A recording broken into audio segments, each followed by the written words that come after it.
Hello students, this is advocate Neeraj Gupta. इस particular video में हम पढ़ना शुरू करेंगे वारंट ट्रायल के बारे में। एक्चुअली समन ट्रायल, समरी ट्रायल कई होते हैं, लेकिन वो ना सारे दोनों शॉर्टकट टाइप हैं। अभी हम आगे चल के पढ़ेंगे समरी ट्रायल या समन ट्रायल, ये भी छोटे होते हैं। जो प्रॉपर ट्रायल होता है वो वारंट ट्रायल होता है, यानी कि जहां वारंट इश्यू किया जाता है। इससे समझते हैं कि भाई वारंट कटा है, जैसे एक साधारण भाषा में बोलते हैं।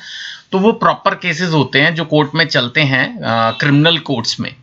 अब इसमें भी दो वैरायटी पढ़ेंगे। इस क्वेश्चन में हम पढ़ रहे हैं case started by a police report, अगले वाले में पढ़ेंगे case started without police report, यानी कंप्लेंट के बेस पे।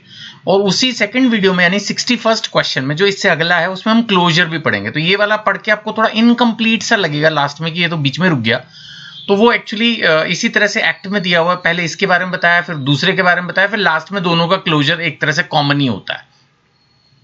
प्रोसीजर ये जो वारंट ट्रायल का है, जो सेशन ट्रायल हमने पढ़ा था, काफी हद तक आपको सिमिलर ही लगेगा। वही है, सेशन ट्रायल, वारंट ट्रायल, मोर और लेस प्रोसेस सेम है।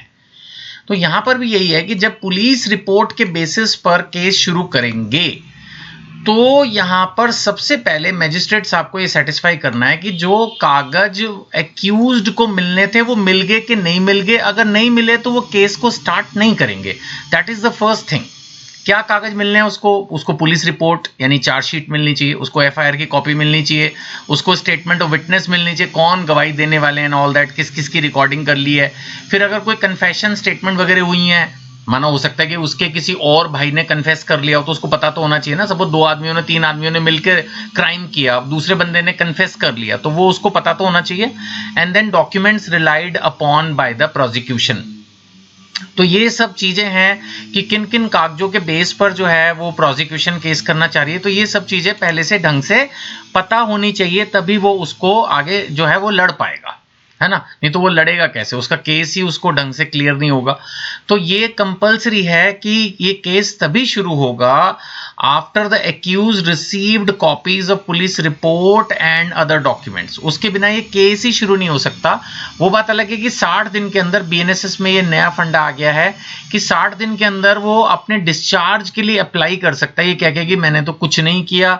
अगर मजिस्ट्रेट साहब को लगता है कि हाँ भाई कुछ नहीं किया, तो वो उसको छोड़ भी सकते हैं।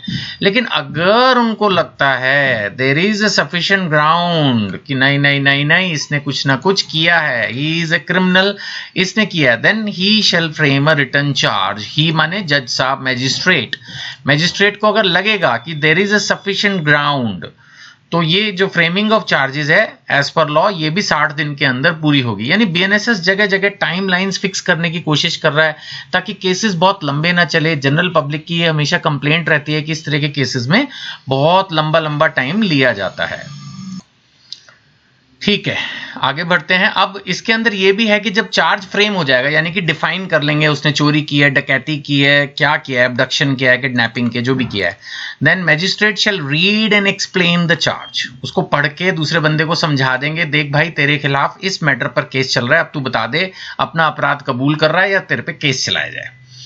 अब सपोज उसने कहा जी मैं मानता हूं कि मैंने गलती की, सपोज उसने एडमिट कर लिया, तब भी पहले भी मैंने बताया था जज साहब कोई बाउंड नहीं है उसके लिए कि हाँ भाई इसने तो अब एडमिट कर लिया तो उसको सजा जरूर मिलनी है। तब भी अगर उनको लगे कि ये झूठ बोल रहा है, कई बार लोग झूठ में भी सजा कबूल कर लेते हैं, अपराध कबूल कर लेते हैं, तो जज साहब अपना एक तरह से जुडिशियल माइंड अप्लाई करके जजमेंट लेंगे। और अगर लगता नहीं ठीक ही है और इसने एक्सेप्ट भी कर लिया तो ठीक है, फिर कन्विक्शन हो जाएगी, उसको सजा मिल जाएगी, वो लास्ट में अनाउंस होगी, वो एक अलग प्रोसेस वाली बात है। तो फिर तो मामला खत्म। नहीं तो फिर एविडेंस फॉर प्रोसिक्यूशन स्टार्ट होगा। अगर वो नहीं मानता, ही डजंट प्लीड गिल्टी, वो बोलता है नहीं जी मेरे को तो आप ट्रायल चलाओ, मैं तो बेकसूर हूं, तो इन दैट सिचुएशन फिर एक डेट फिक्स की जाएगी। आपको याद होगा पहले भी ये सब पहले मैंने पढ़ा था कि कब विटनेस बुलाए जाएंगे, कब डिस्कशन होगा, रिकॉर्डिंग ऑफ ऑडियो वीडियो हो सकती है। तो ये जो भी विटनेस पुलिस इन्वेस्टिगेशन के उन सबको बुलाया जाएगा, बात करेंगे एंड ऑल दैट। एक बार जब प्रोसिक्यूशन एविडेंस हो जाएगा, यानी जो सजा दिलाना चाहती है पार्टी, पहले वो अपने पॉइंट रखेगी। जब वो हो जाएगा उसके बाद फिर मौका मिलेगा डिफेंस को। ऐसा नहीं कि उनकी बात नहीं सुनेंगे, उनको भी पूरी अपॉर्चुनिटी मिलेगी। Magistrate give him an opportunity to enter upon his defence, उसको डिफेंस करने का पूरा मौका दिया जाएगा। अब वो भी अपने विटनेस वगैरह बुलाएगा।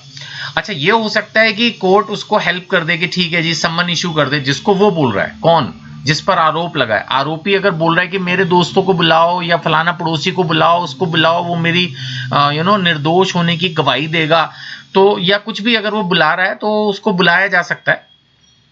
कोर्ट जो है वो सम्मन कर लेगा उन लोगों को बुलाने में, और लेकिन उसके पैसे मांग सकता है ना। Court may require the magistrate may require the accused to deposit the reasonable expenses incurred by witness in attending the trial.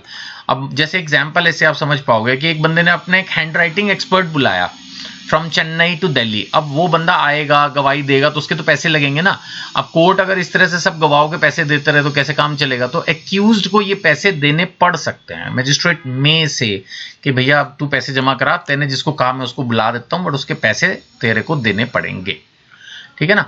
तो ये अभी इतना ही है, आपको पता ही है आगे का प्रोसेस क्या होगा। फिर दोनों पार्टीज को सुनने के बाद फाइनली कंक्लूड किया जाएगा मैटर, और अगर फिर भी कुछ बोलना है तो एक्यूज को चांस तो दिया जाएगा बिफोर प्रोनाउंसमेंट ऑफ जजमेंट।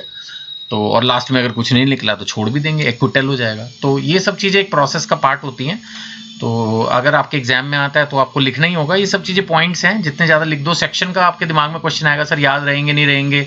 देखो इतने सारे सेक्शन याद करना किसी बच्चे के बस की तो होता नहीं है, रूटीन में जो बच्चा होता है। आई मीन बाकी भैया जो बच्चे 100 में से 80-85 नंबर लाते हैं वो लगे होते हैं, और इसीलिए उनके इतने हाई नंबर आते हैं। तो अगर आप याद रख सको तो बहुत अच्छा, नहीं तो कंसेप्ट ईजी है, कम से कम पॉइंट वाइज डेवलप कर देना और एग्जाम्पल्स बना देना, उससे भी टीचर थोड़ा प्रभावित हो जाएगा। फिर भी कोई डाउट महसूस करो तो इन नंबरों पे व्हाट्सएप कर लेना, और जिस बुक से पढ़ा रहा हूँ उसको खरीदना चाहो तो कनेक्ट कर लेना। Thank you.